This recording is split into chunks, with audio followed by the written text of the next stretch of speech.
They laughed at a fat girl trying on a dress at a bridal store, but a big surprise was waiting. A caramel-skinned young woman stands in front of a bridal store mirror, adjusting the delicate lace sleeves of a gown too small for her size.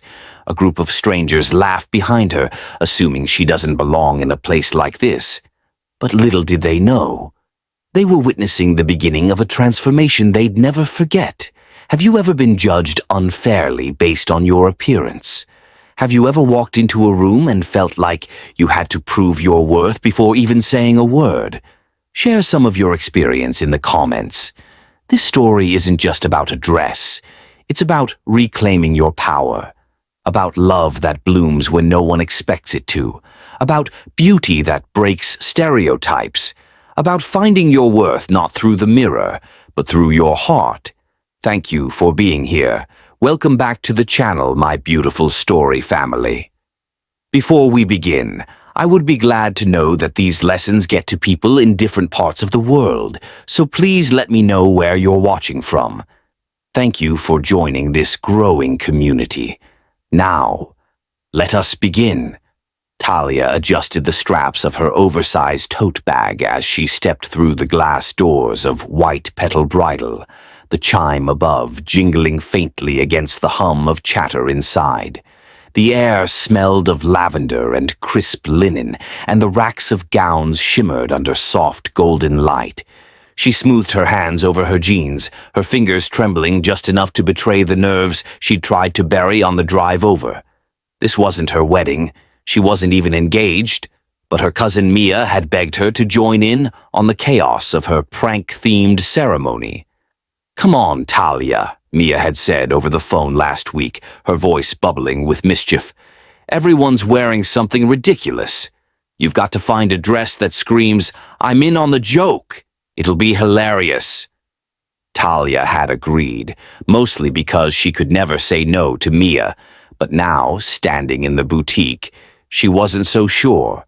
A group of girls lingered near a display of veils, their laughter sharp and cutting as they flicked their eyes toward her. One of them, a tall brunette with a sleek ponytail, whispered something to her friend, who stifled a giggle behind a manicured hand. Talia caught the edge of it. Did she get lost on the way to the bakery?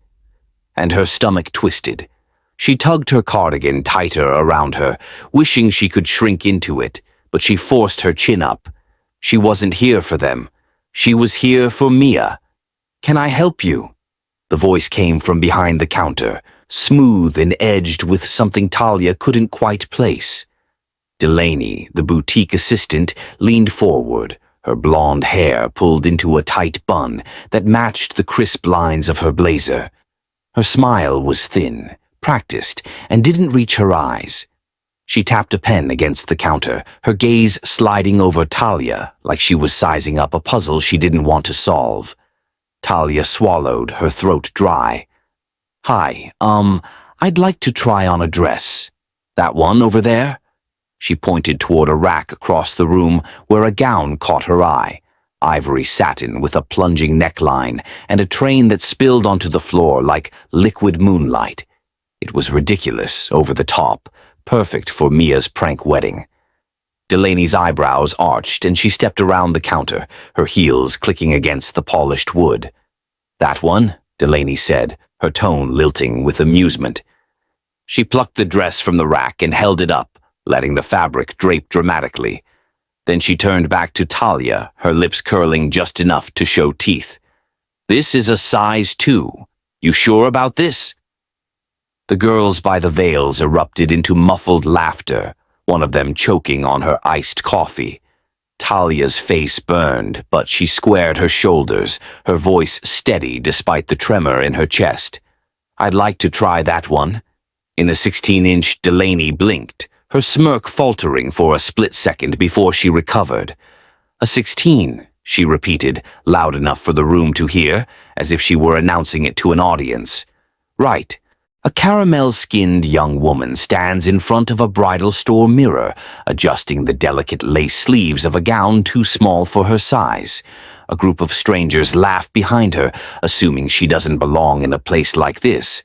But little did they know, They were witnessing the beginning of a transformation they'd never forget. Have you ever been judged unfairly based on your appearance? Have you ever walked into a room and felt like you had to prove your worth before even saying a word? Share some of your experience in the comments. This story isn't just about a dress. It's about reclaiming your power, about love that blooms when no one expects it to, about beauty that breaks stereotypes, about finding your worth not through the mirror, but through your heart. Thank you for being here. Welcome back to the channel, my beautiful story family. Before we begin, I would be glad to know that these lessons get to people in different parts of the world, so please let me know where you're watching from. Thank you for joining this growing community. Now, let us begin. Talia adjusted the straps of her oversized tote bag as she stepped through the glass doors of White Petal Bridal, the chime above jingling faintly against the hum of chatter inside.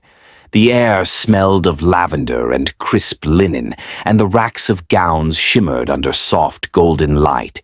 She smoothed her hands over her jeans, her fingers trembling just enough to betray the nerves she'd tried to bury on the drive over. This wasn't her wedding. She wasn't even engaged, but her cousin Mia had begged her to join in on the chaos of her prank-themed ceremony. "Come on, Talia," Mia had said over the phone last week, her voice bubbling with mischief. "Everyone's wearing something ridiculous. You've got to find a dress that screams, 'I'm in on the joke.' It'll be hilarious."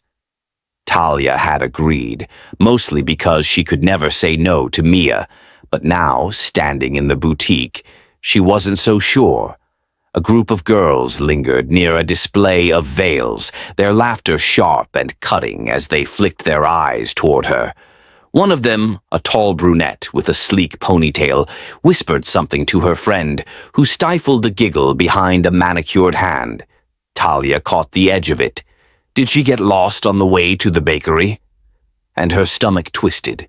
She tugged her cardigan tighter around her, wishing she could shrink into it, but she forced her chin up. She wasn't here for them. She was here for Mia. "Can I help you?" The voice came from behind the counter, smooth and edged with something Talia couldn't quite place. Delaney, the boutique assistant, leaned forward, her blonde hair pulled into a tight bun that matched the crisp lines of her blazer. Her smile was thin, practiced, and didn't reach her eyes. She tapped a pen against the counter, her gaze sliding over Talia like she was sizing up a puzzle she didn't want to solve. Talia swallowed, her throat dry. "Hi, I'd like to try on a dress. That one over there?" She pointed toward a rack across the room where a gown caught her eye, ivory satin with a plunging neckline and a train that spilled onto the floor like liquid moonlight. It was ridiculous, over the top, perfect for Mia's prank wedding. Delaney's eyebrows arched and she stepped around the counter, her heels clicking against the polished wood. "That one?" Delaney said, her tone lilting with amusement. She plucked the dress from the rack and held it up, letting the fabric drape dramatically. Then she turned back to Talia, her lips curling just enough to show teeth. "This is a size 2. You sure about this?" The girls by the veils erupted into muffled laughter, one of them choking on her iced coffee. Talia's face burned, but she squared her shoulders, her voice steady despite the tremor in her chest. "I'd like to try that one." In a 16-inch, Delaney blinked, her smirk faltering for a split second before she recovered. "A 16, she repeated, loud enough for the room to hear, as if she were announcing it to an audience. "Right. Let me see what I can dig up in the back." She disappeared through a curtained doorway, her heels echoing like a metronome, leaving Talia standing alone under the weight of too many eyes. From the corner of the shop, Jackson leaned against a display of cufflinks, pretending to browse. He'd come in to find a gift for his sister's engagement party, but now his attention was elsewhere. He watched Talia, her hands fidgeting with the hem of her cardigan, her jaw tight as she ignored the whispers bouncing off the walls. There was something about her, Maybe the way she stood her ground, or the quiet defiance in her eyes that made him pause. The girls by the veils were still snickering, their voices low but venomous. "She's going to need a tent, not a dress," one of them muttered, and Jackson's fingers tightened around the velvet box he'd been holding. He didn't know Talia, didn't owe her anything, but the air in the room felt thick with something he didn't like. Talia shifted her weight, glancing toward the dressing rooms as if willing Delaney to hurry up. She could feel the stares, the judgment pressing against her skin like damp cloth. She'd dealt with this before, comments about her size, her shape, the way she took up space, but it never got easier. Not really. She closed her eyes for a moment, picturing Mia's grin, the way her cousin would howl with laughter when Talia showed up to the wedding in something absurdly elegant. That was worth it. That had to be worth it. The curtain swished open, and Delaney returned, a gown slung over her arm. It was the same style Talia had pointed out, but in a size that wouldn't mock her. "Here," Delaney said, thrusting it toward her with a flick of her wrist. "Dressing rooms that way. Good luck." Her tone dripped with something sour, and Talia took the dress without meeting her eyes, her fingers brushing the cool satin as she headed for the privacy of the curtained stall. Inside, she locked the door and let out a breath she hadn't realized she'd been holding. The mirror stared back at her, unforgiving under the bright lights. But she turned away from it. She slipped out of her jeans and cardigan, her movements slow, deliberate, like she was proving something to herself. The gown slid over her skin, heavier than she'd expected, the fabric catching on her hips before settling into place. She smoothed it down, her hands shaking as she adjusted the neckline. It fit. Not perfectly. It tugged a little at the waist, hugged her curves more than she was used to. But it fit. She didn't dare look yet. Not until she was ready. Outside, the boutique buzzed with its usual rhythm. Jackson had moved closer to the dressing rooms, feigning interest in a rack of ties, though his eyes kept drifting toward the curtain Talia had disappeared behind. The girls by the veils were still at it, their voices rising now that they thought she couldn't hear. "I bet she's stuck in there," the brunette said, smirking into her phone as she snapped a selfie. "Can you imagine the seams splitting? Oh my God, I'd die." "Leave it," Jackson said suddenly, his voice low but firm. The girls froze, turning to face him. He didn't look up from the ties, but his tone carried weight. "You're not as funny as you think." The brunette's mouth opened, then closed, her cheeks flushing pink. "Excuse me," she said, but there was no bite in it. Her friend tugged her arm, muttering something about needing to check out, and they shuffled toward the counter, casting wary glances over their shoulders. Jackson exhaled, running a hand through his dark hair. He didn't know why he'd said it, didn't know why he cared, but the words had slipped out before he could stop them. The curtain rustled and Talia stepped out. The room went quiet, the kind of silence that hums with tension. The gown clung to her in all the right places, the satin catching the light as she moved. Her shoulders were back, her head high, though her hands twisted nervously at her sides. She looked radiant, not like a punchline, not like a prank, but like someone who belonged in that dress, in that moment. Jackson straightened, his breath catching for reasons he couldn't name. The girls by the counter stopped mid-transaction, their eyes wide. Even Delaney, who'd been scrolling through her phone behind the register, looked up, her pen hovering over the clipboard. Talia didn't seem to notice. Or maybe she did, and she was just too stubborn to let it show. She took a tentative step forward, the train trailing behind her like a whisper, and the silence stretched thin. "You look," Delaney started, then stopped, her usual sharpness dulled by surprise. She cleared her throat. "It's nice." Talia's lips twitched, not quite a smile. "Thanks," she said, her voice soft but steady. She glanced at herself in the full-length mirror nearby, and for the first time that day, she didn't flinch.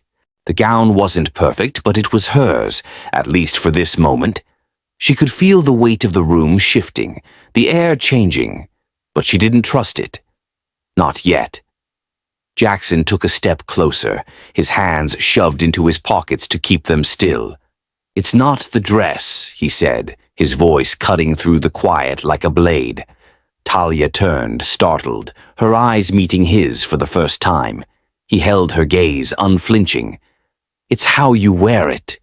Her breath hitched, heat creeping up her neck. She didn't know what to say, didn't know if he was mocking her, pitying her, or something else entirely. Thanks," she managed, her fingers tightening around the fabric at her sides. His expression was unreadable, but there was a warmth there, a flicker of something that made her pause. The brunette at the counter coughed, breaking the moment. "Oh, wow," she said, her tone syrupy and forced. "You actually pull that off. Who knew?" Her friend nodded, a little too eagerly, and Talia caught the shift, the way their sarcasm twisted into something less certain, less cruel. She didn't respond, didn't give them the satisfaction. Instead, she looked back at Jackson, searching his face for a clue, a hint of what he meant. He didn't smile, didn't soften, but his eyes stayed on her. "You should get it," he said, "for whatever you're planning. It suits you." Talia opened her mouth, then closed it, her mind racing. She didn't know him, didn't know why he'd stepped in, why he was still standing there looking at her like she was more than a joke. The gown felt heavier now, the satin warm against her skin, and she wondered if Mia's prank wedding was about to become something else entirely, something she couldn't predict, something that might break her open or set her free. Delaney tapped her pen against the counter again, impatient. "So are you taking it or not?" she asked, her voice snapping Talia back to the present. The girls at the counter were whispering again, their phones out, and Jackson hadn't moved, his presence a quiet anchor in the chaos. Talia took a deep breath, her decision hovering on the edge of her tongue. "Yeah," she said finally, surprising herself. "I'll take it." But as she turned back to the dressing room, her heart thudded with a question she couldn't shake. What was waiting for her outside that curtain? And why did it feel like Jackson already knew?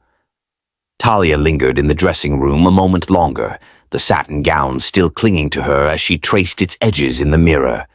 The weight of Jackson's words, "It's how you wear it," echoed in her mind, stirring something restless and unfamiliar. She wasn't used to strangers stepping in, speaking up, and the way his eyes held hers left her unsteady. Outside, the boutique hummed with its usual rhythm, but it felt different now, charged with a current she couldn't name. She slipped back into her jeans and cardigan, folding the gown carefully over her arm as she stepped out. Jackson was gone, the rack of ties he'd been browsing abandoned, and the girls at the counter were paying, their laughter quieter, less venomous. Delaney rang up the dress without a word, her smirk replaced by something almost neutral. Talia left White Petal Bridal with the gown in a garment bag and a question burning in her chest. Who was he? And why did it matter? The next morning, Talia was back where she belonged, behind the counter of her bakery, Sweet Haven, the air thick with the scent of warm sugar and rising dough. The shop was her sanctuary, a tiny corner of the world she'd built from scratch, after years of doubting she could. Flour dusted her apron, and her dark curls were pulled into a messy bun, strands slipping loose as she kneaded dough for the day's batch of sourdough. The bell above the door jingled, but she didn't look up right away, her hands deep in the rhythm of her work. Mornings were steady, not rushed, with regulars drifting in for coffee and pastries. She expected Mrs. Callahan for her usual cinnamon roll, or maybe Liam, the barista from down the street, sneaking in for a free biscotti. But the voice that greeted her wasn't familiar. Not at first. "Morning," it said, low and deliberate, pulling her from her thoughts. "I was hoping to find a chocolate croissant. And maybe your name." Talia froze, her hands still buried in dough. She knew that voice, though she'd only heard it once. Her eyes flicked up, and there he was, Jackson, leaning casually against the counter, his dark jacket slung over one shoulder. He looked different in the morning light, less like a stranger in a boutique, and more like someone who belonged here, though she couldn't say why. His gaze was steady, a faint smile tugging at his lips, but there was something else in it too. A spark, a challenge, like he was testing the air between them. She wiped her hands on her apron, buying time as her pulse kicked up. "You just want a free pastry," she said, her smirk sharper than she meant it to be. She didn't know why she was teasing him, didn't know why her guard was already up, but it felt safer than letting him in too fast. Jackson laughed, and the sound surprised her, warm, unguarded, like it had been locked away for a while. "Caught me," he said, raising his hands in mock surrender. "But I'll pay for the croissant. The name, though, that's a bonus." She tilted her head, studying him. He was tall, broader than she'd noticed yesterday, with a quiet confidence that didn't scream for attention but held it anyway. His eyes, hazel and flecked with gold, didn't waver, and that unnerved her more than she wanted to admit. "Talia," she said finally, her voice softer than she intended. "And you're Jackson, right?" "You remembered." He leaned forward just enough to close the space between them, his voice dropping. "Good. I was worried I'd have to crash another bridal shop to get your attention." Her laugh slipped out before she could stop it, light and genuine, easing the knot in her chest. "What are you even doing here?" she asked, reaching for a pair of tongs to pluck a chocolate croissant from the display case. "This isn't exactly around the corner from White Petal." He shrugged, but there was a flicker in his expression, something guarded. "I was in the neighborhood, heard this place had the best croissants in town. Figured I'd see if the rumors were true." She slid the pastry into a paper bag, her fingers brushing the counter as she handed it to him. "They're true," she said, meeting his gaze. "But you'll have to let me know if I live up to the hype." "Oh, I will." He took the bag, his hand lingering near hers for a fraction too long. The air between them crackled, not quite comfortable, not quite safe, but alive in a way that made her skin hum. She didn't know him, didn't know why he'd shown up, why he'd spoken up yesterday, why he was here now. But the questions piling up in her mind weren't all warnings. Some were curiosity, sharp and insistent. The bell jingled again, and a woman bustled in, her voice loud as she called out for a dozen muffins. Talia stepped back, the moment breaking, but Jackson didn't move right away. He pulled a pen from his jacket pocket, scribbled something on a napkin, and slid it across the counter. "In case you want to hear my croissant review in person," he said, his smile crooked but real. She glanced at the napkin, his number, written in quick, slanted handwriting, and her smirk returned. "Bold," she said, tucking it into her apron pocket.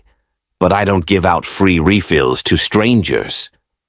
"Then I'll have to stop being one," he said, grabbing a second croissant from the case before she could protest. He dropped a 20 on the counter, more than enough to cover both, and headed for the door. "See you around, Talia." The bell chimed as he left, and she stood there, the napkin burning a hole in her pocket. She didn't call after him, didn't know what she'd say if she did, but the bakery felt different now, like he'd left something behind. Not just the napkin, not just the memory of his laugh, but a thread of something bigger, something she couldn't see the end of. She turned back to the dough, her hands moving on instinct, but her mind was elsewhere. Yesterday, she'd walked into a bridal shop expecting a prank, and left with a dress and a stranger's words stuck in her head. Today, he'd walked into her world, and she wasn't sure if it was chance or something else pulling them together. The woman at the counter was still talking, her voice a distant hum, but Talia's thoughts were louder. She didn't trust easily, life had taught her that much, but Jackson's number was in her pocket, and the gown was hanging in her closet, and Mia's wedding was a week away. Something was coming. She could feel it, and it wasn't just a prank anymore. The morning passed in a blur of customers and orders, but the napkin stayed with her, a quiet weight she couldn't ignore. She didn't text him, not yet, but she didn't throw it away either. By the time she locked up for the day, the sun dipping low and casting long shadows through the bakery's windows, she was replaying every word he'd said, every look he'd given her. And when she got home, the gown waiting in her closet felt less like a joke and more like a promise. Of what, she didn't know. But she was starting to want to find out. Talia flipped the bakery's sign to closed, the lock clicking into place as the last streaks of sunlight faded from the sky. She pulled the napkin from her apron pocket, Jackson's slanted handwriting staring back at her under the glow of the street lamp outside. She'd spent the day turning it over in her mind, his laugh, the way he'd lingered at the counter, the quiet confidence that didn't demand anything from her. Her thumb hovered over her phone screen, hesitating, before she typed a quick message. Croissant review. She hit send before she could overthink it, her heart thudding as she slipped the phone into her bag and headed home. By the time she reached her apartment, his reply was waiting. Best I've had. Meet me tomorrow? Art Gallery on 5th, 6 p.m. She stared at it, a smile tugging at her lips despite herself. She didn't answer right away. Let him wait a little. But she knew she'd go. The next evening, Talia stepped into the gallery on 5th Street, her boots echoing softly against the polished floor. The space was alive with color and light, paintings and sculptures lining the walls, voices murmuring in low, appreciative tones. She'd swapped her flour-dusted apron for a deep green jacket and jeans, her curls loose around her shoulders, and she felt out of place but not unwelcome. Jackson was already there, standing near an abstract piece splashed with crimson and gold, his hands in his pockets as he studied it. He turned when he heard her approach, his face lighting up in a way that made her stomach flip. "You came?" he said, stepping closer. His voice was warm, but there was a flicker of surprise in it, like he hadn't been sure she would. "I was curious," she admitted, brushing a strand of hair behind her ear. "About the gallery? And you?" He grinned, crooked and easy. "Good. I've been curious about you since yesterday." He gestured toward the room. "Thought this might be a good place to start." They wandered through the gallery, the air between them buzzing with something new, something fragile. Jackson didn't push, didn't pry, just walked beside her as she took in the art. Bold strokes of color, delicate lines, shapes that seemed to shift depending on where you stood. She stopped at a small painting of a woman in a flowing dress, her back to the viewer, and Jackson tilted his head, watching her more than the canvas. "You like this one?" he asked. She nodded, her fingers brushing the edge of her jacket. "It's quiet, but there's a lot going on if you look closer." She glanced at him, catching the way his eyes softened.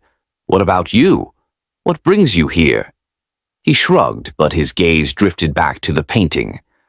"I don't know much about art, just like how it feels. Makes you think without telling you what to think." He paused, then added, "My sister dragged me to places like this growing up. Guess it stuck." Talia smiled, filing that away. Sister, close enough to drag him somewhere. He didn't offer more, and she didn't ask, but the silence wasn't heavy. They moved through the gallery, trading small comments about the pieces, their voices weaving together like threads. She liked how he listened, really listened, his attention steady but not overwhelming. It made her want to show him something real. "Come with me," she said suddenly, her decision spilling out before she could second-guess it. "There's something I want you to see." He raised an eyebrow but didn't hesitate. "Lead the way." They left the gallery, the cool night air hitting them as they stepped onto the street. Talia guided him through the city, past neon-lit storefronts and quiet alleys, her pace quick but not rushed. She didn't say where they were going, and he didn't ask, his presence a steady hum beside her.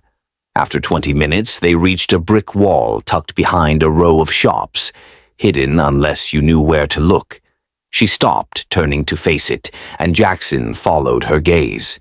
The mural stretched across the wall, an explosion of color and motion, swirling blues and greens, figures dancing in a storm of petals and light. It was hers, painted 2 summers ago during a sleepless week when she'd needed to pour herself into something bigger than dough and sugar. She hadn't shown it to many people, Mia, her parents, a few friends, but standing here with Jackson felt right, like a piece of herself she didn't mind him seeing. "You did this?" he asked, his voice low, almost reverent. He stepped closer to the wall, his eyes tracing the lines, the curves, the way the colors bled into each other. "Yeah," she said, shoving her hands into her pockets to keep them still. "It's mine." He turned to her, and the look on his face, open, unguarded, blown away, caught her off guard. "Talia, this is incredible. I mean, damn." He laughed, short and sharp, like he couldn't hold it in. "You're full of surprises." Heat crept up her neck, but she didn't look away. "Thanks. It's just something I do sometimes, when I need to." He nodded, stepping back to take it all in again. "It's more than that. It's alive. Like you." Her breath hitched, and she didn't know what to say to that, didn't know how to handle the way he saw her, like she was more than the girl behind the bakery counter or the punchline in a bridal shop. They stood there for a moment, the mural glowing under the streetlights, the city humming around them. Then he turned to her, his smile softer now. "Walk with me?" he asked. She nodded, and they started moving again. No destination, just the rhythm of their steps on the pavement. The night stretched out, hours slipping by as they wandered, past a park where the trees rustled in the breeze, down a street lined with closed shops, over a bridge where the water glinted below. They talked not about anything heavy, but about everything. Her bakery, his sister's terrible taste in music, the way the city changed at night. Her voice grew steadier, his laugh came easier, and the space between them shrank without either of them forcing it. At some point, as they paused near a fountain, the water gurgling quietly, Talia glanced at him. "You don't ask a lot of questions." Jackson leaned against the stone edge, his eyes on her. "I just like listening to you." She blinked, caught off balance again. "That's new." "Good new?" he asked, his tone light but his gaze steady. "Maybe," she said, a smile tugging at her lips. "I'll let you know." He laughed again, and she felt it in her chest, warm and bright. They kept walking, the night folding around them, and she didn't know where this was going, didn't know what Jackson wanted or what she did, but for the first time in a long time, she wasn't afraid to find out. The mural lingered in her mind, bold and exposed, and so did his words. "Like you." She didn't feel like a joke anymore, and that was dangerous, because now she wanted more. The fountain's soft gurgle faded behind them as Talia and Jackson wandered back into the city's glow, their steps slow, reluctant to let the night end. His shoulder brushed hers as they turned a corner, and she didn't pull away, the quiet ease between them settling deeper with every block. The mural lingered in her thoughts, her colors, her chaos laid bare, and Jackson's reaction had cracked something open inside her, something she wasn't ready to name. They paused under a flickering street lamp, his hazel eyes catching the light, and he opened his mouth to say something when his phone buzzed. He glanced at it, his jaw tightening for a split second before he shoved it back into his pocket. "Work," he muttered, but the shift in his posture told her it was more. She didn't press, though, and they parted ways with a promise to meet again, her heart still humming as she walked home alone. 2 days later, Jackson sat at his desk in a sleek office downtown, papers scattered across the surface, the hum of phones and keyboards filling the air. He worked in logistics, coordinating shipments, solving problems, keeping things moving, and he liked the order of it, the way it grounded him. He was mid-sentence on a call when the door swung open, unannounced, and Chloe strode in. Her heels clicked sharp and deliberate, her auburn hair swept over one shoulder, her presence filling the room like a storm rolling in.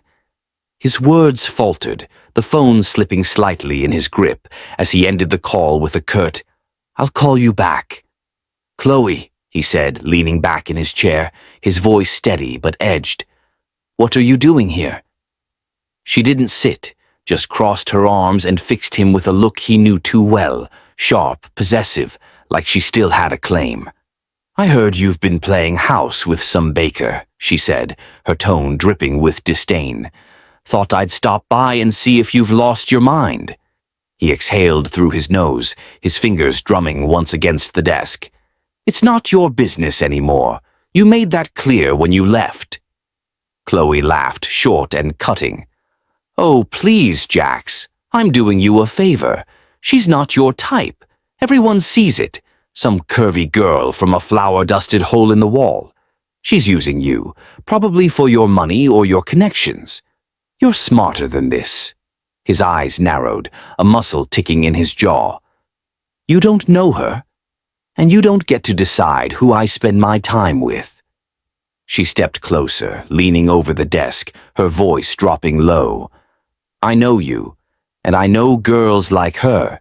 She's a project, a distraction, cute until it's not. You'll see I'm right when she drags you down." The door creaked, and Mason, Jackson's co-worker, slipped out from the hall where he'd been lingering, unnoticed. He'd caught enough, Chloe's warning, Jackson's clipped responses, and his phone was already in his hand, fingers tapping out a message to someone Jackson wouldn't suspect. Gossip moved fast here, and Mason liked being the one to carry it. Jackson stood, his chair scraping back. "You need to leave," he said, his voice flat, final. Chloe smirked like she'd won something and sauntered out, leaving the air heavy in her wake. He ran a hand through his hair, staring at the door, Talia's face flashing in his mind, her laugh, her mural, the way she'd looked in that gown. Chloe's words gnawed at him, not because he believed them, but because he knew how poison like that spread. By the next morning, it had. Photos of Talia and Jackson, snapped outside the gallery, blurry but unmistakable, hit the internet, posted by an anonymous account with a knack for stirring trouble. Comments flooded in, vicious and quick. "She's punching way above her weight. He's slumming it with the bakery chick. Bet she's after his wallet." Talia saw them first on her phone at Sweet Haven, the screen glowing as she prepped dough before opening. Her stomach dropped, each word a splinter under her skin.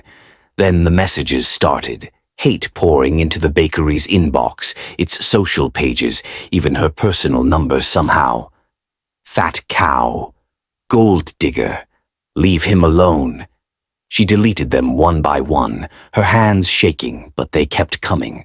Relentless. She kept the bakery running, smiling at customers through gritted teeth.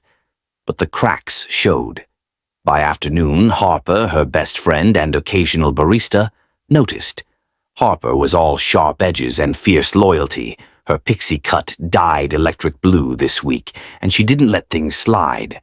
She found Talia in the back, slumped against the counter, her eyes red but dry, the phone clutched in her lap. "Tals," Harper said, crouching beside her. "What's going on?" Talia handed her the phone without a word, the latest message still on screen. "You don't belong with him. Quit pretending." Harper's face darkened as she scrolled, her lips pressing into a thin line. "People are garbage," she said, tossing the phone onto the counter. "This is because of him? Gallery guy?" Talia nodded, her voice barely above a whisper. "Jackson. Yeah. I didn't ask for this." Harper sat beside her, shoulder to shoulder. "Of course you didn't. They're just jealous or bored or both. You're not the problem here." Talia laughed, bitter and broken. Feels like I am. Maybe Chloe's right. Maybe I don't fit with him. Look at this. She gestured vaguely, her hands trembling. They hate me for even trying. Harper grabbed her shoulders, turning her so they were face to face. Listen to me. If they can't see your worth, that's their blindness, not yours. You're Talia, badass baker, mural painter, the girl who walked into a bridal shop and owned it. Don't let this crap break you. Talia's eyes welled up, and this time the tears spilled over. She swiped at them, angry, exhausted. I just wanted something good, for once. And now it's this. Harper pulled her into a hug, fierce and unyielding. It still can be. But you've got to decide if he's worth it. If you're worth it, screw what they think. The bakery was quiet, the hum of the ovens the only sound as Talia let herself break, just for a moment. The gown hung in her closet, Mia's wedding loomed, and Jackson's number sat in her phone, unanswered since the photos dropped. She didn't know who'd leaked them, didn't know why Chloe cared, didn't know what Mason had set in motion. But she felt the weight of it all, pressing down, and a question burned through the mess. Was this worth fighting for, or was walking away the only way to save herself? Outside, the city moved on, oblivious. Inside, Talia sat with Harper's words and her own doubts, the hate messages still buzzing in her inbox. She hadn't texted Jackson back yet, didn't know if she would, but she couldn't shake the memory of his voice by the fountain, soft and sure. I just like listening to you.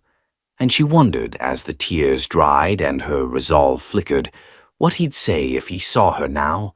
Have you ever felt like walking away from something good just because others didn't approve? What did you do? Talia lingered in the back of Sweet Haven, Harper's arms still around her as the sting of tears faded into a dull ache.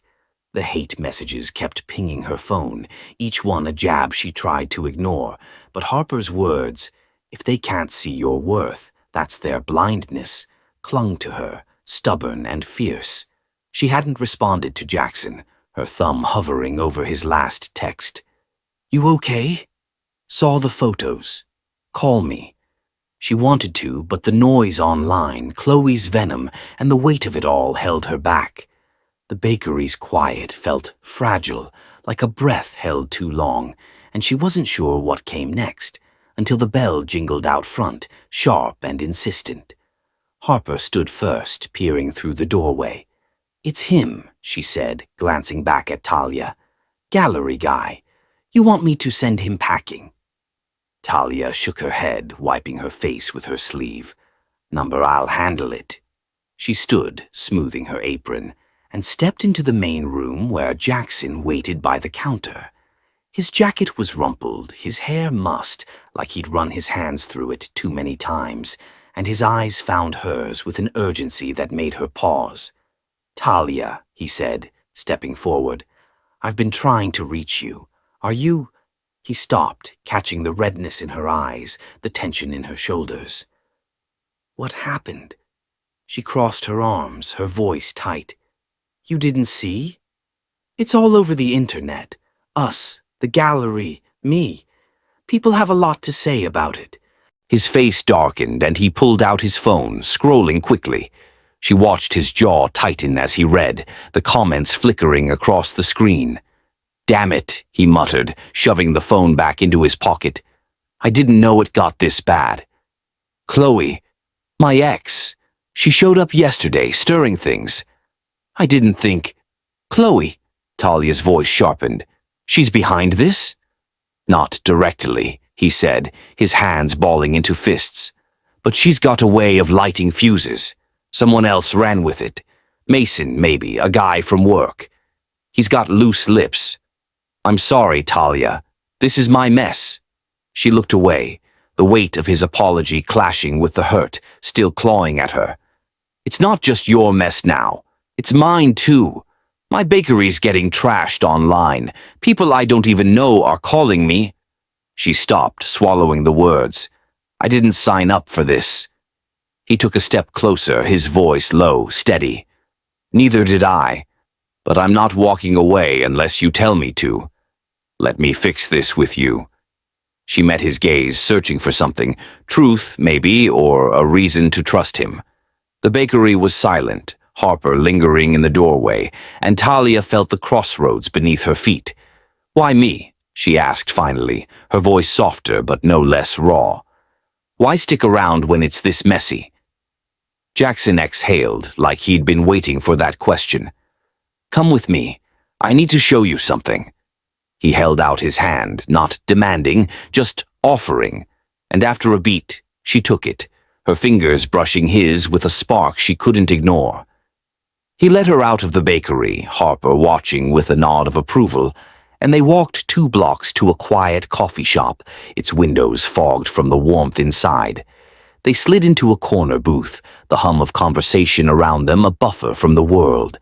Jackson pulled out his wallet, fishing out a creased photo he unfolded with care. He slid it across the table, and Talia's breath caught. The boy in the picture was young, 15 maybe, his face rounder, softer, his body heavy in a way that didn't match the man sitting across from her. He stood alone, hands shoved into oversized pockets, his eyes downcast but defiant. "That's me," Jackson said, his voice steady but laced with something old, something tender. "I weighed 300 pounds back then. Kids at school, they didn't let me forget it. Called me everything you can think of and some stuff you can't. I'd eat lunch in the bathroom, just to avoid them." Talia stared at the photo, her fingers tracing its edges. She saw the boy he'd been, awkward, isolated, but still him, the same quiet strength she'd glimpsed in the boutique, by the mural, at the fountain. "What happened?" she asked, her voice barely above a whisper. "Got tired of hiding," he said, leaning back. "Started running, lifting, changing what I could. Not for them, for me. Took years, but I figured out who I was under all that. Doesn't mean it didn't leave scars." He tapped the photo, his eyes locking with hers. "You see strength in people that others miss. That's why I'm drawn to you. You don't just look, you see. Like you did with that gown, your bakery, that mural. Like you're doing right now." Her throat tightened, the photo blurring as her eyes stung. She saw him, really saw him, and the pieces clicked together. His words in the bridal shop, his ease with her, the way he didn't flinch at the hate piling up. He knew this pain, had carried it too. "I didn't know," she said, sliding the photo back to him. "You couldn't have," he replied, folding it away. "I don't talk about it much. Chloe, she met me after, when I was fixed, her word, not mine. She never got it, never saw past what I became. But you're different." Talia's hands curled around her coffee cup, the warmth grounding her as her mind raced. "So what now? People are still out there tearing me apart. Your ex, your co-worker, they're not done." He leaned forward, his voice firm. "We deal with it, together. I'll talk to Mason, shut down what I can. You don't have to fight this alone, unless you want me gone. Your call." She studied him, the boy in the photo overlapping with the man in front of her, and something shifted. The hate messages, Chloe's warnings, the online storm. They didn't vanish, but they felt smaller, less defining. "I don't want you gone," she said, surprising herself with the certainty in her voice. "But I need to know this isn't just pity or some project like she said." Jackson's eyes softened, but his tone was steel. "It's not. It's you, Talia. The way you walked into that shop and owned it, the way you built this life, the way you make me laugh without trying. I'm here because I want to be. Full stop." She nodded, a fragile trust threading between them, but the weight of the world outside still pressed in. The photos were out there, Mason's whispers were spreading, and Chloe's shadow loomed. Talia didn't know who'd hear Jackson's story next, or what they'd do with it. but she felt the ground steady beneath her. She wasn't alone in this, not anymore, and that was enough to keep her from running. For now, Talia left the coffee shop with Jackson's hand still warm in hers, the photo of his younger self etched into her mind. His confession had peeled back layers she hadn't expected, and as they walked back towards Sweet Haven, the city lights blurring around them, she felt a tether forming, delicate but real. The hate messages still buzzed in her pocket, Chloe's words lingered like a bad aftertaste, and Mason's shadow loomed somewhere out of sight. But Jackson's presence steadied her. They didn't speak much on the way back, just let the quiet knit them closer, and when they parted at the bakery door, her to lock up, him to chase down Mason, she held his gaze a beat longer than usual. "Tomorrow," he said, "a promise." And she nodded, the word carrying more than either of them said aloud. That night, Talia slept fitfully, the glow of her phone screen haunting her dreams. Faceless comments, burning words, Chloe's smirk. She woke to the shrill scream of her phone at 3 a.m., Harper's voice frantic on the other end. "Tals, get down here, the bakery, it's on fire." The world tilted, her breath catching as she scrambled into clothes, the drive a blur of headlights and dread. When she arrived, Sweet Haven was a chaos of flames and smoke, the glass front shattered, the air thick with the stench of burning sugar and wood. Firefighters swarmed, hoses arcing water into the blaze, but she could only stand there, frozen as her sanctuary, her proof, her heart, crumbled. Jackson got there minutes later, his car screeching to a stop as he ran to her side. He didn't ask, didn't hesitate, just pulled her into his arms as she stared at the wreckage, her hands trembling against his chest. "What happened?" she whispered, her voice breaking, but the answer was already clawing at her. "Arson." The fire chief confirmed it an hour later, his face grim as he pulled them aside. "Accelerant on the back door," he said. "This wasn't an accident." Jackson's jaw tightened, his eyes darkening as he scanned the crowd. Bystanders, flashing lights, Harper pacing nearby. "Mason," he muttered, his voice low, lethal. "He's been too quiet since Chloe showed up. This has his prints all over it." Talia turned to him, her grief sharpening into something fierce. "You think he'd do this? Burn my life down over some gossip?"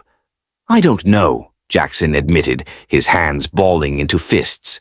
"But he's got motive, jealousy, spite, whatever Chloe fed him. I'll find out." I swear he stepped closer, his voice dropping to a vow. "I'll rebuild it. Better, stronger. You're not losing this, not to him, not to anyone." She looked up at him, the fire's glow painting his face in harsh lines, and saw the boy from the photo, the one who'd fought his way out of darkness, and the man he'd become, standing here with her in hers. The bakery smoldered behind them, ash drifting like snow, and something broke free inside her. She grabbed his jacket, pulling him down, and kissed him, slow, fierce, a collision of grief and defiance. His hands found her waist, steadying her as the world burned, and the kiss deepened, passionate and raw, a lifeline in the rubble. They didn't stay long, firefighters shooed them back, the scene too chaotic. But Jackson drove her to his place, a small apartment a few miles away, the silence between them thick with unspoken things. Inside, he locked the door, and she stood there, still smelling of smoke, her hands shaking as the adrenaline drained away. He didn't push, didn't speak, just stepped closer, his fingers brushing her cheek, wiping away a streak of soot. "You're still here," he said, soft, like a question and an answer. She nodded, her voice catching. "So are you." He kissed her again, gentler this time, his lips tracing hers with a tenderness that unraveled her. They moved together, shedding jackets and doubts, the night folding around them as they found his bedroom. It wasn't rushed, every touch was deliberate, sensual, a release of everything they'd carried. His hands slid under her shirt, finding the scars on her hips, stretch marks from years of hating her own skin, and he traced them like they were art, his breath warm against her neck. "Beautiful," he murmured, and she believed him, her fingers curling into his hair as she pulled him closer. She touched him too, her hands mapping the planes of his chest, the faint lines where his own battles had marked him, and she felt his heart thudding under her palm, steady, alive, hers in that moment. Their lovemaking was slow, a dance of heat and trust, her gasps mingling with his whispers as they let go. He held her after, their bodies tangled in the sheets, and she pressed her face to his chest, listening to the rhythm that anchored her. The fire had taken her bakery, but here, with him, she found something else, something stronger than the flames. Outside, the city slept, oblivious to the ashes of Sweet Haven and the questions still burning. Who'd lit the match? Was it Mason, fueled by Chloe's poison, or someone else entirely? Jackson's suspicion gnawed at him, but Talia's warmth kept it at bay. For now, they didn't know what dawn would bring, only that they'd face it together, scars and all. Talia woke in Jackson's arms, the dawn light seeping through the blinds, painting soft stripes across his chest. The night lingered on her skin, the fire's sting, the heat of their closeness, the way he'd held her like she was unbreakable. She traced a finger along his jaw, his breath steady in sleep, and for a moment she let herself believe they could rebuild, not just the bakery, but something more. The ashes of Sweet Haven smoldered in her mind, but his promise, better, stronger, echoed louder. She slipped out of bed, pulling on his shirt, and padded to the kitchen, needing coffee, needing space to think. Her phone buzzed on the counter, a text from Harper. "Cops at the bakery, asking about you." Her stomach dropped, the fragile peace shattering. By mid-morning, the nightmare deepened. Jackson drove them to the police station, his hand tight on hers as they walked in. The fire was arson, confirmed, but now the cops had a new angle. Embezzlement. Someone had tipped them off, claiming Talia had siphoned funds from Sweet Haven's accounts, painting her as desperate, unstable, a woman who'd torch her own business for insurance money. The evidence was flimsy but damning, altered bank records, forged signatures, all surfacing overnight. Jackson stood beside her as she answered their questions, her voice steady despite the tremor in her chest. "I didn't do this," she said again and again, but the officer's eyes were cold, unconvinced. Back at Jackson's apartment, the air thickened with tension. He paced, his phone buzzing with work calls he ignored, while Talia sat on the couch, staring at the wall. "Mason," he said finally, his voice rough. "He's behind this. The fire, now this. He's setting you up." Talia nodded, her mind racing. "He's good at it. Those records, someone knew what they were doing." She looked at him, searching his face. "You believe me, right?" He stopped pacing, meeting her gaze. "Yeah, I do, but there was a flicker, brief, barely there, of hesitation, a shadow crossing his eyes before he buried it. She saw it, felt it like a blade, and her heart stuttered. The next day it unraveled. Mason had been busy, leaking the embezzlement story to Jackson's boss, planting doubts at the office, even dropping hints to Chloe, who gleefully fanned the flames online. Jackson came home late, his face drawn, a folder under his arm. "They pulled me into a meeting," he said, tossing it onto the table. "Showed me the accounts. They're saying it's your signature, Talia. Dates, amounts. It's all lined up." She stood, her pulse hammering. "And you're buying it?" "No," he said, too fast, his hands raised. I don't know how he did it. It's tight, too tight. I need to figure this out." She stepped back, the room shrinking around her. "You need to figure it out? Jackson, you're looking at me like I could have—" She stopped, her voice breaking. "You're questioning it, even a little." "I'm not," he insisted, stepping closer, but she saw it again. That flicker, that crack in his trust. He didn't want to doubt her, but the evidence was a poison seeping in, and he couldn't hide it completely. Talia grabbed her bag, her movements sharp, mechanical. If you believed that for even a second, then maybe we were never real. Her words hung there, heavy, final, and she turned for the door. Talia, wait. He reached for her, but she pulled away, her eyes burning. Don't, she said, her voice low, raw. I can't do this if you're not sure, not after everything. She walked out, the door clicking shut behind her, leaving him standing in the silence, the folder still open on the table. Fake signatures glaring up at him like a taunt. Outside, the city buzzed, indifferent as Talia strode away, her chest tight with grief and fury. The bakery was gone, her name was trashed, and now Jackson, the one she'd let in, was slipping through her fingers. Mason had played his hand well, framing her with a precision that left her reeling, and Jackson's doubt, however small, was the final cut. She didn't know where to go, Harper's maybe, or home to collapse, but she kept moving, the weight of his hesitation driving her forward. Behind her, Jackson stared at the empty doorway, the truth clawing at him too late. Mason's setup was perfect, and he'd let it shake him, just enough to lose her. Talia's footsteps echoed on the pavement as she stormed away from Jackson's apartment, the night air biting at her skin. Her bag bounced against her hip, the weight of his doubt, however fleeting, crushing her more than the accusations piling up. The city loomed around her, its lights blurring through the tears she refused to let fall. She'd bared herself to him, her scars, her dreams, the bakery she'd built from nothing, and he'd faltered when she needed him most. Mason's frame job had been meticulous, the forged signatures a noose tightening around her, and Jackson's hesitation was the final snap. She didn't look back, didn't hear the door creak open behind her as Jackson stepped out, staring after her, his hands clenched, the folder of lies still open on his table. She texted Harper one word, help, and kept walking, the pieces of her life scattering in her wake.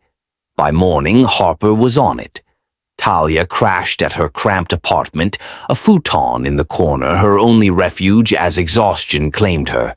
Harper didn't waste time with platitudes. She brewed coffee strong enough to wake the dead and pulled out her laptop, her blue hair glinting under the lamp as she dug in. This Mason guy, she said, her voice sharp, he's not as smart as he thinks. People like him always leave a trail. Talia sat up, bleary-eyed, clutching a mug as Harper's fingers flew across the keys. She'd seen her friend like this before, relentless, a bloodhound with a scent, and it was the only thing keeping her from breaking completely. Harper started with Mason's social profiles, cross-referencing posts, timestamps, anything that might hint at his moves. She's been too quiet since the fire, she muttered, pulling up a string of deleted comments he'd left on the leaked photos of Talia and Jackson. Guy's got a grudge. She didn't stop there. Harper had contacts, shady ones from her days bouncing between odd jobs, and she called in a favor from a hacker friend, Dex, who owed her big. Check his cloud backups, she told him over the phone, pacing the tiny living room. Trash folders, hidden drives, whatever. I want everything he didn't want seen. Talia watched, her stomach twisting as Harper worked. What if there's nothing? She asked, her voice small. What if this is it? My name's ruined, and that's that. Harper shot her a look, fierce and unyielding. There's always something. Assholes like Mason don't cover their tracks as well as they think. We're getting you out of this.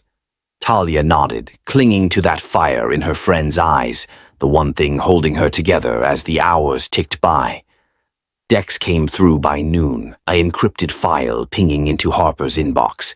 She cracked it open, and there it was, Mason's deleted messages, voicemails, a digital graveyard of his scheming.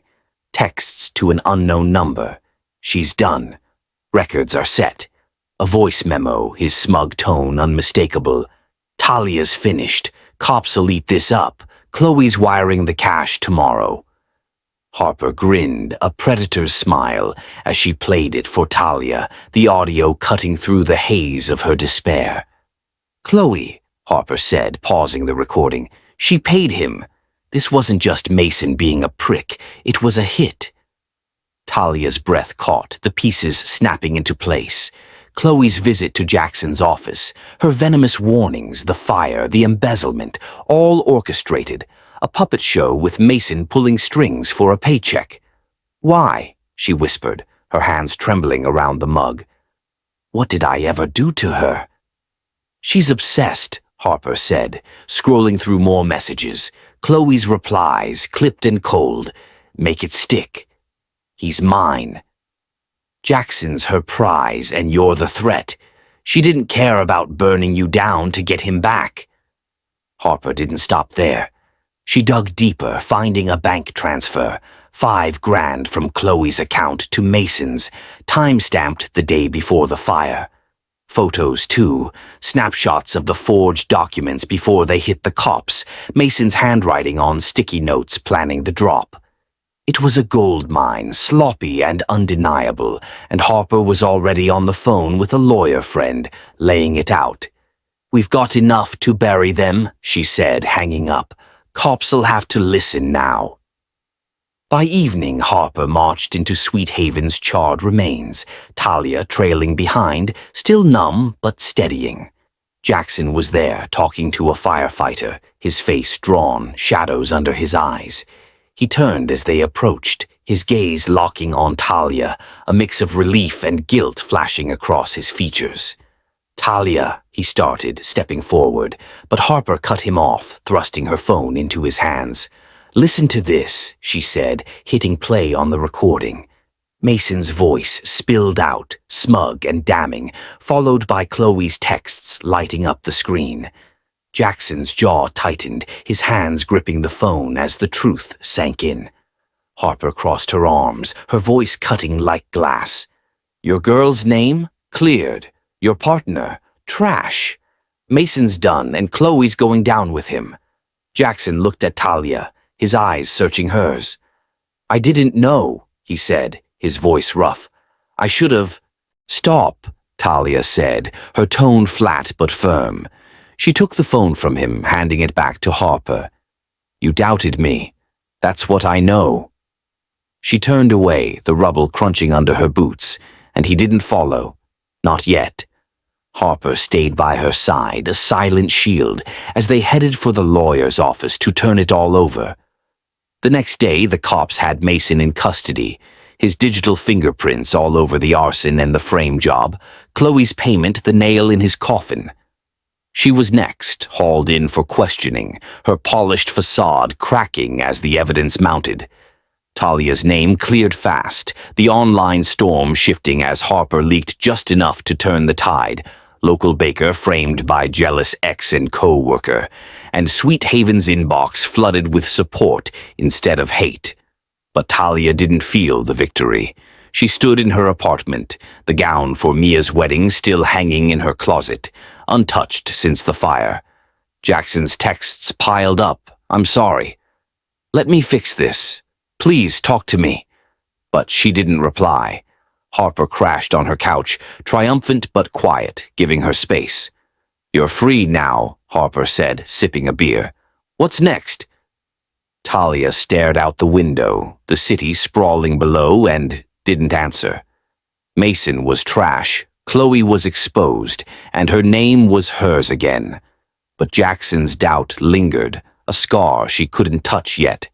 She'd walked away once, and now she had to decide if she'd keep going, or if the tether between them, frayed but not broken, was worth pulling back.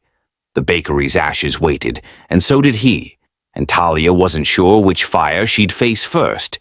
Talia stood by her apartment window, the city's pulse faint against the glass, as Harper's words, "What's next?" hung unanswered in the air. The lawyer had called earlier, confirming Mason's arrest and Chloe's impending charges, the evidence Harper unearthed airtight. Sweet Haven's name was clearing, the online hate morphing into sympathy, but Talia's victory felt hollow. Jackson's texts glowed on her phone, each one a plea she hadn't answered. "I messed up. I'm trying to make it right.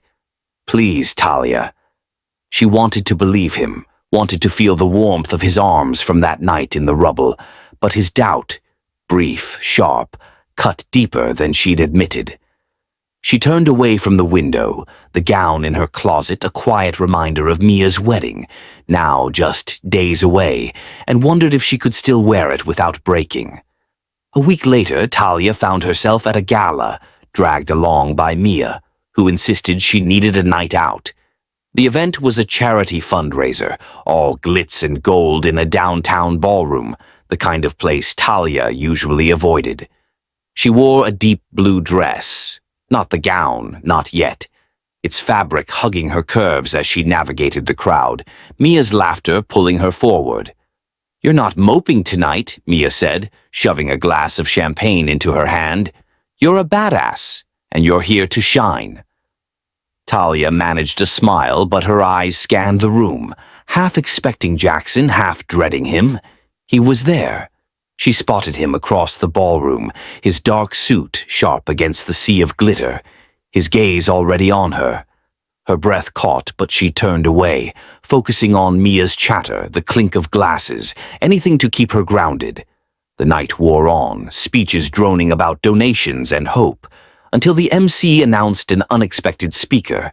Jackson stepped onto the stage, the spotlight catching the tension in his jaw, and Talia froze, her champagne flute trembling in her hand. He gripped the podium, his voice steady but raw, cutting through the room's murmur. "I'm not here to talk about the cause, though it's a good one," he started, a faint smile fading fast. "I'm here because I owe someone the truth, someone who deserves it more than I deserve forgiveness." He paused, his eyes finding Talia's, holding her there as the crowd quieted. "To the woman I doubted, the woman I love, I was a fool, and the world should know." Her heart stuttered, the room tilting as whispers rippled around her. Mia grabbed her arm, eyes wide, but Talia couldn't move, couldn't breathe. Jackson's voice deepened, each word deliberate. "Talia, I let lies cloud what I knew was real. I stood by you in the fire, but I faltered when it mattered most, and I'll carry that regret forever. But I see you, your strength, your heart, the way you build beauty from ashes. I love you, and I should have said it louder, sooner." He stepped away from the podium, the crowd parting as he moved toward her, his hand slipping into his pocket. Her pulse roared as he dropped to one knee, a small velvet box in his palm, the ring inside catching the light, a simple band, diamonds glinting like stars. "I don't deserve you," he said, softer now, just for her. "But I'm asking anyway. Marry me, Talia. Let me prove it every day." She gasped, her hand flying to her mouth as the room held its breath. Mia squealed, the crowd murmured, but Talia's world narrowed to him, his hazel eyes raw and open, the boy from the photo and the man who'd kissed her in the rubble. The doubt still lingered, a scar not yet healed, but so did his love, fierce and undeniable, laid bare for everyone to see. Her lips trembled, words caught in her throat, and she didn't know if she'd say yes or no, or nothing at all. The gala lights shimmered, the ring gleamed, and Talia stood at the edge of everything, her past burning behind her, her future waiting in his hands. Mason was gone, Chloe was fading, and Sweet Haven would rise again, but this moment was hers to choose. She looked at Jackson, his heart on his sleeve, and felt the weight of a question only she could answer. Was his love enough to mend what broke, or was walking away the only way to keep herself whole? Would you forgive someone who doubted you if their love was real, or would you walk away? The gala's spotlight lingered on Talia, Jackson still on one knee, the ring glinting between them as the crowd held its breath.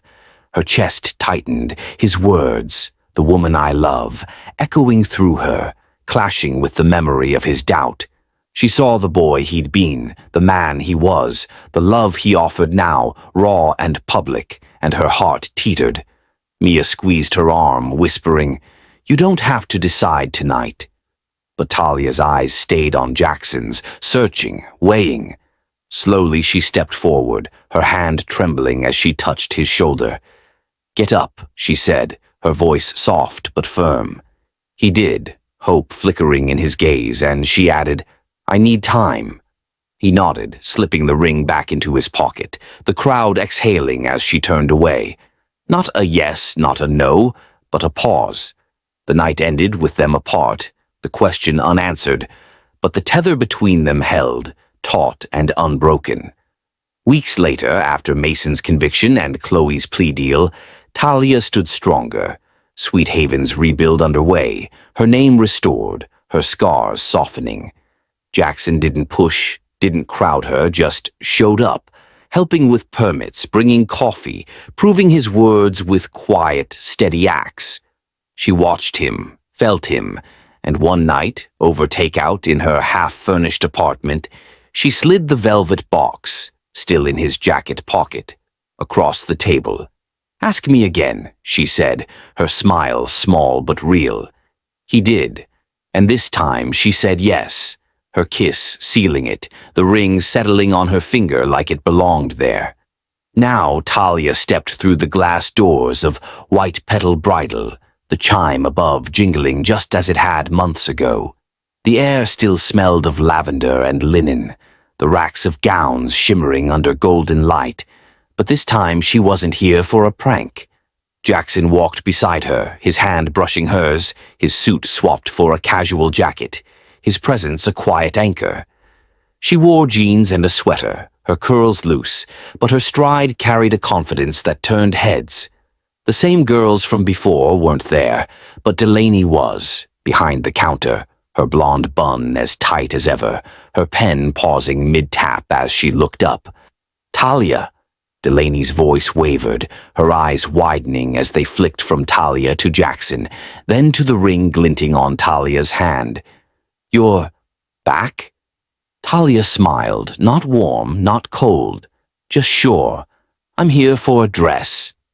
"My dress." She moved past the counter, her fingers trailing over the racks until she found it. The gown from that first day, ivory satin with its plunging neckline and flowing train. She pulled it free, holding it up, the fabric catching the light as it had before. "This one, in my size, tailored." Delaney blinked, her practiced smile faltering as she stepped around the counter, clipboard in hand. "That one?" she said, echoing her old tone, but the amusement was gone, replaced by something unsteady. She glanced at Jackson, who leaned against a display, arms crossed, watching Talia with a pride that needed no words. "Right. I'll get the seamstress." Talia slipped into the dressing room, the gown heavier now with meaning, and when she emerged it fit, perfectly. The satin hugged her curves, the train spilling behind her, every stitch molded to her shape. She stepped into the showroom, and the silence was different this time, not mocking, not tense, but awed. Jackson straightened, his breath catching, his eyes tracing her like she was a revelation. Delaney stood frozen, clipboard slipping in her grip, her mouth opening then closing as Talia turned to the mirror. "You look," Delaney started, her voice awkward, searching. "Breathtaking." Talia met her own reflection, then Delaney's gaze in the glass, her chin lifting. "I always did. You just didn't see it." The words landed soft but sharp, a truth she'd carried since that first laugh, now spoken without apology. Delaney flushed, stepping back, her heels clicking as she busied herself with the clipboard, but Talia didn't linger on her. She turned to Jackson, his smile breaking wide, and he crossed the room in 3 strides. "Told you," he said, low, his hands finding her waist. "It's how you wear it." She laughed, light and free, leaning into him as the gown swished around her. The boutique hummed with its usual rhythm, but it couldn't touch them. Not the whispers, not the past, not Delaney's disbelief. This was her moment, her dress, her love, reclaimed and redefined. She'd walked in here once as a punchline, but now she was the bride, and the reversal was hers to own.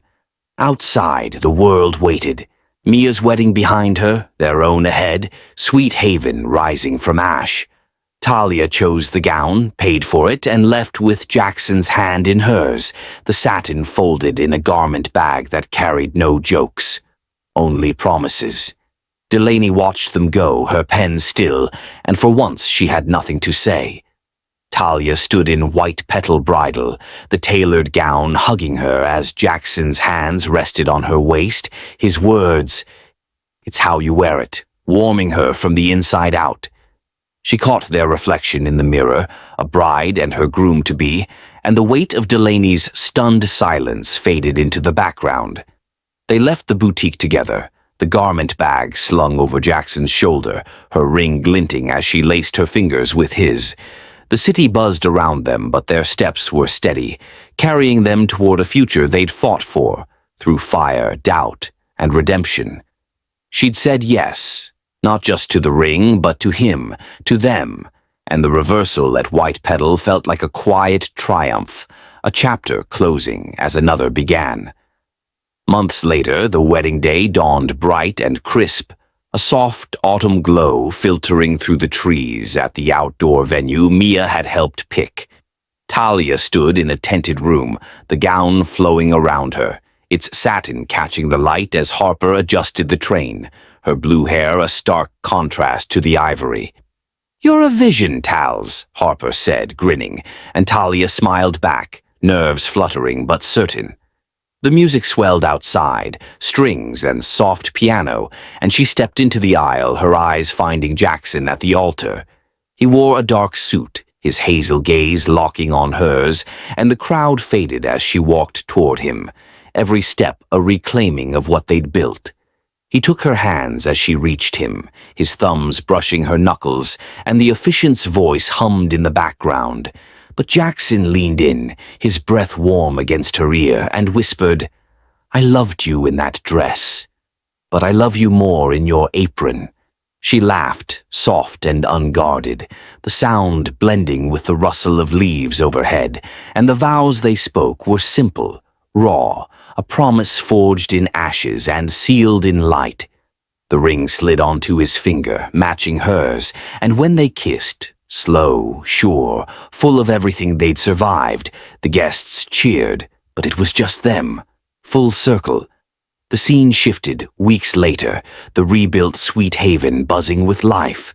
The bakery stood stronger now, new wood beams, wide windows, a sign above the door that read, "Talia and Jackson's, where love is baked fresh."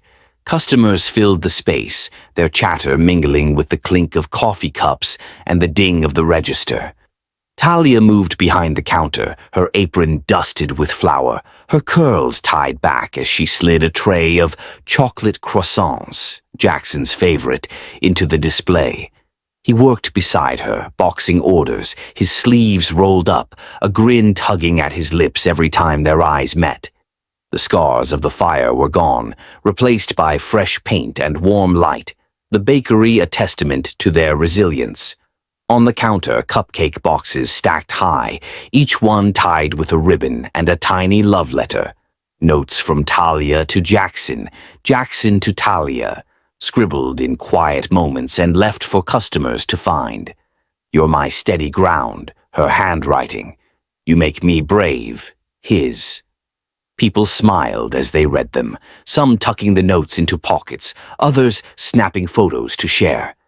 The hate messages were a distant memory, drowned out by the community that filled the shop, their laughter and loyalty a balm to old wounds.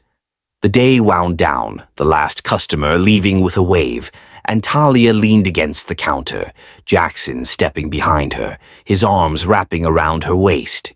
She tilted her head back, resting against his chest, and they stood there, the bakery quiet but alive with their story.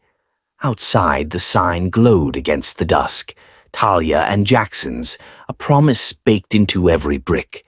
She turned in his arms, her hands finding his face, and kissed him, gentle, deep, a taste of sugar and home.